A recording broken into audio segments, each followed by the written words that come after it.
Hey, folks, welcome to Market Intraday Analysis by InTheMoneyStocks.com, your leaders in pure technical analysis, avoiding all that Wall Street hype. This video for Tuesday, May 24th, 2011, is brought to you by Realtic. All right, folks, we're going to get right into the mix here and discuss the markets on an intraday basis. You are looking currently at the intraday 10-minute chart of the SPY, which mirrors the S&P 500. As you can see, we had a small gap up today, ultimately pushing higher until 10 o'clock and then reversing to the downside. The reversal to the downside is really because the dollar started to float slightly higher, and that just takes the wind right out of the sails of this market. Bottom line is you have a lot of worries going on in Europe. They're still lingering out there. You have the debt ceiling in the U.S., you have inflation, you have the end of QE2. There's a lot of gray area going into the next month or two in this market about what's going to happen. How are jobs going to continue to be created? Are we going to start to stall out? I mean, these things are just flooding the market, and there's really no way to tell the market things are going to be okay unless the Fed comes out and says, hey, we're going to do QE3. Now, if they do QE3, that's a whole new batch of money into the system, more drugs into the vein of the market, and it should help. But again, think of it as a bad thing. I mean, I know all of us like to see the markets go up. Anyone with a 401k, you like to have the market go up, but the end game is not worth it. And trust me when I say that. If you're going to produce and print trillions and trillions more dollars, that ultimate 401k, even if it's valued at $1 million, you'll be able to buy, a small house with it. That's it. $50,000 house in the next 10 years or something. It's not worth the repercussions of inflating the currency and making it worth zero. Imagine going out to dinner and you go to McDonald's and buy a Big Mac and the meal for Big Mac and it comes out to be $50. It's just not worth it. In any case, we'll see what happens in terms of this market and market conditions in the coming days. I do think the market is probably putting in a small base for the next few days around this area. We could retest the low pivot here, but I even think that is unlikely. You can see the volume is starting to die out on the spiders down here. That's telling us that you're starting to get into that holiday volume. Remember, this weekend is the Memorial Day holiday weekend. It's a 3-day weekend, Saturday, Sunday, and then Monday is closed on the markets. And keep in mind that usually into a holiday week, the markets will start to get neutral to positive and float higher. It's the volume issue. Also, I wouldn't be surprised to see the dollar pull back a little bit more. Dollar's down slightly, although off the lows of the day. You can see, again, that float up is why the markets kind of lost their steam.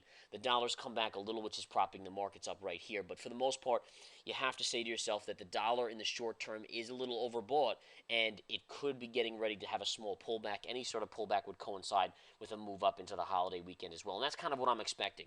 I'm looking at a neutral bias over the next day or so, and then probably a little neutral to upside bias into Thursday, Friday, and then obviously when we come back Tuesday, depending on what happens over the weekend, we'll reevaluate that strategy.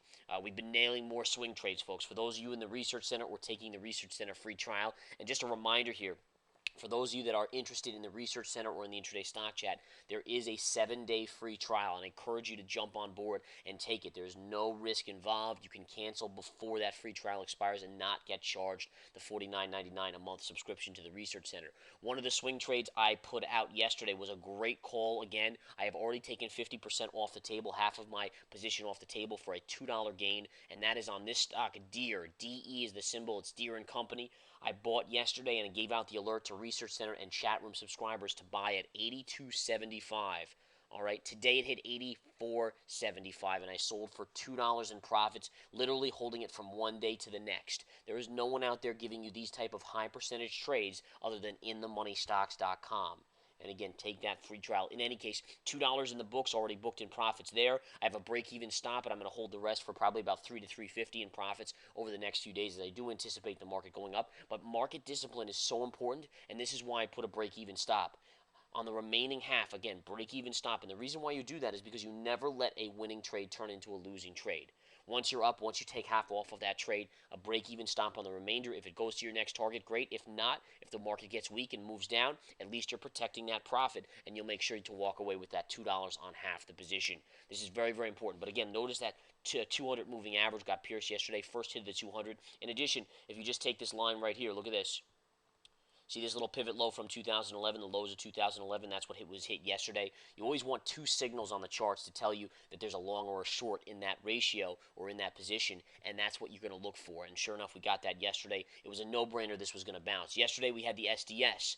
SDS was short the market. Remember, it's an ETF that is 2 times short the S&P. We nailed that. I took half off the table yesterday on that as well and have a break-even stop on that. So again, it's just knowing how to maneuver here. And again, profits are coming basically on a daily basis via the trade alerts that we're giving out. I have more trade alerts. I put out another one last night that could get triggered today. And again, it's just rinse and repeat, rinse and repeat. Profit in the pocket, next trade. Profit in the pocket, next trade. Okay? And again, it's all about the methodology here at In the Money Stocks. And again, it's so easy, the methodology, in my opinion. Just takes a little discipline and understanding the trends. And we tell you the trades that we're going to take. I tell you the trade setups. It's all in the research center. So again, join that free trial. Let's take a look at a couple other things. Obviously, we talked about the dollar being slightly lower today, but just slightly. And it is off the lows. Dollar was all the way down here. It's moved up in this area here. So it has come off the lows. The dollar has been rising of late because of the European crisis situation.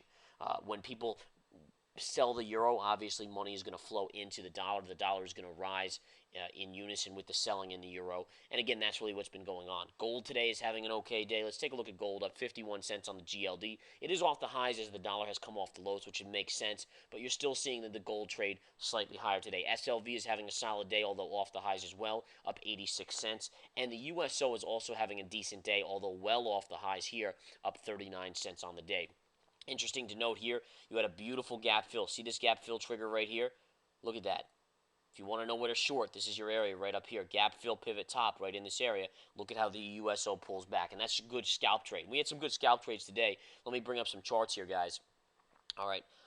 One of them was on the, let me just bring up the chart here, on the 60-minute chart, I believe it was. Yeah, right into gap fill. You had a beautiful little shorting opportunity there on Apache. This is Apache. That was good for a day trade today.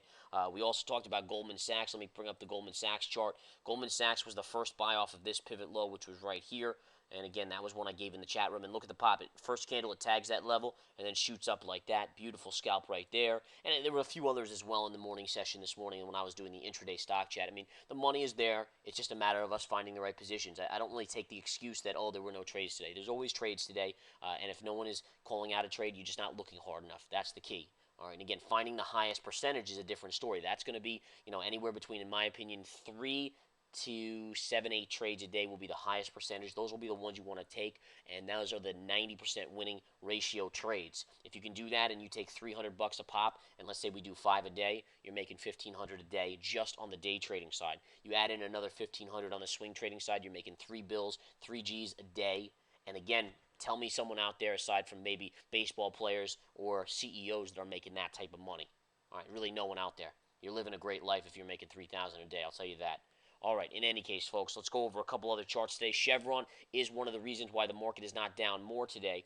Chevron is up on the back of oil. Oil's up and the dollar's down. Therefore, Chevron's up. Exxon's up as well, even though they're both off their highs of the day. These stocks are keeping the markets flattish today. Even though we're slightly lower, this is the reason why we're not down more, because technology is weak. Take a look at Apple Computer. Apple's down $1 today. Amazon's down $2 today. And again, you can look at Microsoft, Research in Motion, Intel, and Cisco all down today. So it's really, again, coming on the back of commodity plays. Take a look at Halliburton, another commodity play, up $1 and change. And again, these are the reasons why the spiders, if we go back to the intraday spiders, are not down more. Right now, the spiders are just down 15 cents, barely down at all. Market's essentially flat. And again, that's because commodity stocks are hovering neutral to positive today, while everything else is seeing a little bit more selling.